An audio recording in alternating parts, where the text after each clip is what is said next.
Assalomu alaykum aka parvozlar. Bugungi chizla 22 aprel 2026. Ko'k Jigulida holati. Mana shu zo'r. 5 ta 4 ta emas yutug'i. Juda ko'p. Hammanglar bilasizlar, juda yaxshi bilasizlar. Tumshuqlari biraga o'tib ketib ham, tumshuq qo'ydirib ham yutib keldi bu. Faqat respublikada urishdi bu. Mahallada urishmadi. Mana shunga ham hali makon qo'shilmadi. Hali Alisher nimaga sizda tuxumda narxi baland deganlarga bu. Bolalarga da urushyapti. Hamtana xo'rozlariga da, hamtana makonni bolalariga da urushyapti. Men aytgandek makon yo'q bu yer.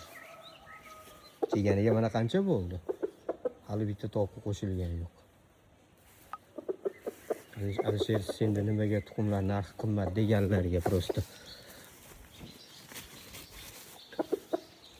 50 ta bolasidan bittasi zo'r chiqqani u zo'r degani emas u.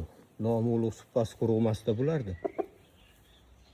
Daja hamtana xo'rozlari ham, hamtana makonlari ham bolalariga da urushyapti. Hammadagi zati bor. Alisher senda tuxumlar qimmat deb aytganlarga savoliga javobda bu. O'zi urushdimi? Bolalar urushsin, bu zo'r hisoblanadi. Nomi ulug' supasi quruq 70 ta 80 ta jo'ja chiqarasiz, unchidan bitta ikkita chiqqani u musor hisoblanadi.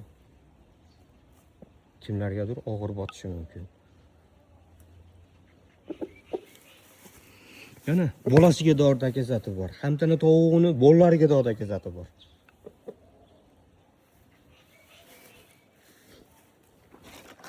Mana shunga makon kerak.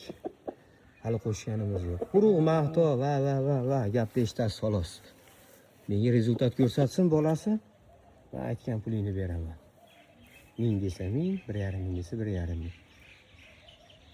20 ta bolasining ichidan bittasi zo'rg'a rezultat ko'rsatyapti. Bu mahallada 600 ming, 800 ming so'mdan u bozor tovug'i ham urishadi. Bizga respublikada urish kerak.